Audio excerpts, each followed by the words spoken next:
पहले सपा और कांग्रेस में जो वार्तालाप हुआ, अखिलेश जी ने कुछ बयान दिया, फिर इनकी तरफ से भी कुछ बातें आई, सुनिएगा। तुम कितनी उलझन में क्या बात है भाई। रहते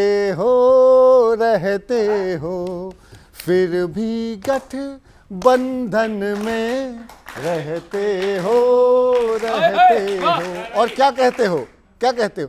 बाहों में, हाथ है ना, बाहों में आ जाओ, फिर कहते हो रुक जाओ। तुम कितनी उलझन में रहते। सुनिएगा अखिलेश जी से वार्तालाप कि साइकिल का क्या हाल हुआ, साइकिल वाला लाल हुआ, सब ऑफ साइड खेल रहे, गठबंधन फुटबॉल हुआ। सब आगे बढ़ने के चक्कर में गठबंधन फुटबॉल हुआ। अपने ही गोल में तुम गोल सदा सहते हो। तुम कितनी उलझन में रहते हो। अरे सुनो तो यार, आनंद लो। ना पीएम का फेस मिला, फेस से लेकिन फेस मिला। ये कविता हो गई भाई। ये कविता नहीं होगा, ये शॉर्ट सर्किट होगा। प्रश्नों का हर बार हमें उत्तर डैश डैश डैश मिला। खुद ही तुम ना समझे जो बातें कहते हो। तुम कितनी उलझन में रहते हो।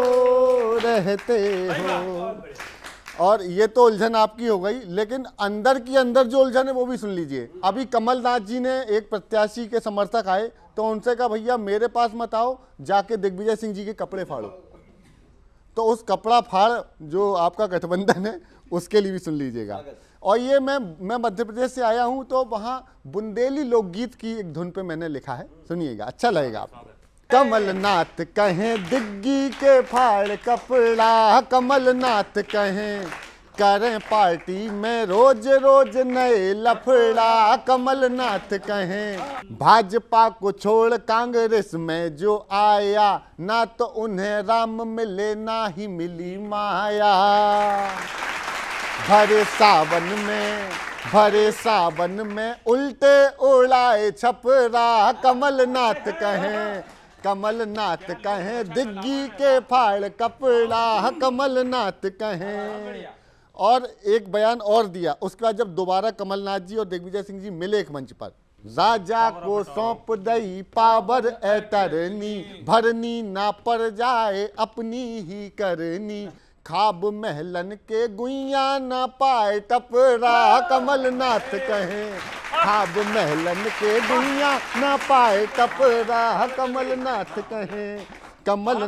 कहें दिग्गी के फाड़ो कपड़ा। कमलनाथ कहें।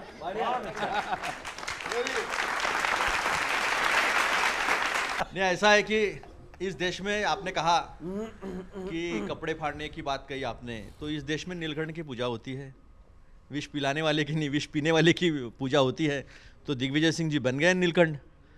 और आज की परिस्थिति में तो शिवराज जी ऐसे है, लेफ्ट में ईडी है, राइट में इनकम टैक्स है, और सीबीआई कब फ्रंट से आ जाए ये शिवराज जी को भी पता नहीं है।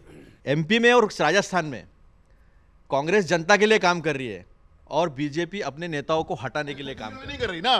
छत्तीसगढ़ में नहीं कर रही ना। आपने कहा जनता लिए काम कर दो। छत्तीसगढ़ की चिंता ही मत करो, छत्तीसगढ़ की चिंता ही मत करो। 72 टुकड़े हो चुके हैं। रमन सिंह को अभी अभी ढूंढने लगी है लोग।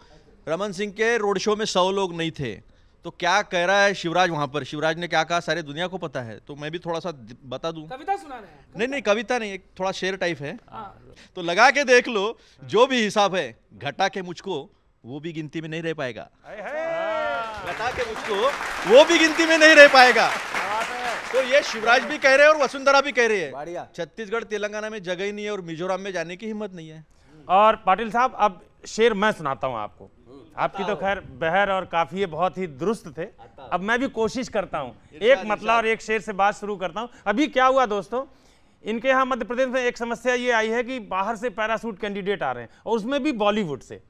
अब कांग्रेसियों की, मध्य प्रदेश के कांग्रेसियों की पीड़ा एक मतले और एक शेर में खुराना साहब इरशाद करिएगा। लगाई जा रही हम पर वो तोहमत ही भला क्या थी, बजे 12 थे चेहरे पे ये सूरत ही भला क्या थी,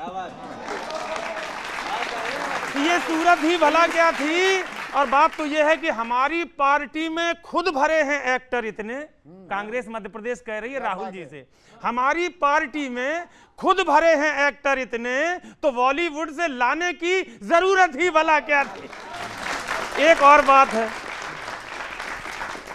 अभी इन्होंने कहा कि वनगमन पथ बनाएंगे। हम अयोध्या के पास के रहने वाले हैं, वहां की चीजें हमें ज्यादा पता है, तो वो मैं आपको एक सलाह दे रहा हूं बेशकीमती, उसका ध्यान रखिएगा।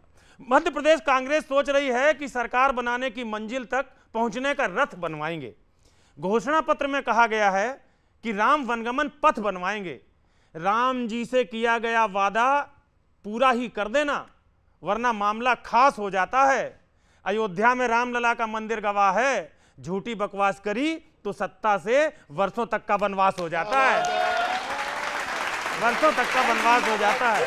थैंक यू सर, बहुत बढ़िया। अच्छा, एक सवाल अब मैं आप लोगों से पूछता हूं, यंगस्टर्स बैठे हुए हैं, मोदी जी की एक्स को कौन कौन फॉलो करता है? अरे हंसो मत यार, ट्विटर का नया नाम है, फॉलो करते हो? मोदी जी ने अपनी एक्स पर अपडेट किया है कि इश्के मादरे वतन में वह आसमानों से भी आगे जाएंगे। सन 2035 आते आते पर्सनल अंतरिक्ष स्टेशन बनवाएंगे। खेल ऐसा खेला जाएगा कि झंडे पर चांद के निशान वाला दुष्ट पड़ोसी ईर्ष्या में बाल नोचेगा, कपड़े फाड़ेगा, क्योंकि 2040 तक कोई भारतीय अपने हाथों से चांद पर तिरंगा झंडा गाड़ेगा, चांद पर तिरंगा झंडा गाड़ेगा। और बात तो अब सुनना, इसीलिए वोटर का कहना है कि रोजगार खुद ढूंढ लेंगे, थोड़ी बहुत महंगाई भी सहेंगे, पर मोदी जी से झोला उठाने की बात 2040 के बाद ही कहेंगे। बहुत बहुत धन्यवाद। एक बयान अभी शशि थरूर जी ने दिया, उन्होंने 2 लोगों के नाम लिए कि पीएम रेस में कौन है, तो इसके बाद कांग्रेसियों की पीड़ा क्या है वो भी सुनिएगा। शशि थरूर ने मल्लिकार्जुन खड़गे या राहुल जी का नाम पीएम कैंडिडेट रेस में आगे कर दिया है। एक्चुअली उनके इस बयान ने गठबंधन के घटक दलों में असमंजस भर दिया है। वह सोच रहे हैं कि अगर रेस में नहीं तो वह क्या सिर्फ रनिंग ट्रैक की घास छोलने के लिए गठबंधन से जुड़े हैं। पीएम अगर सिर्फ कांग्रेस वाले ही बनेंगे तो वे क्या सेंट्रल विस्टा का गेट खोलने के लिए गठबंधन में जुड़े। बात एक मतला और एक शेर से शुरू की थी श्लेष भाई, वहीं पे समाप्त करता हूं कि सियासतें करिए मगर नीयतें सही रखिए। सियासतें करिए मगर नीयतें सही रखिए। ये जात पात की बातें तो अनकही रखिए। हम भी दुकाने मोहब्बत पे चले आए मगर जुबान पर जो हो अपने दिल में भी वही रखिए। जुबान पर जो। बहुत बहुत धन्यवाद।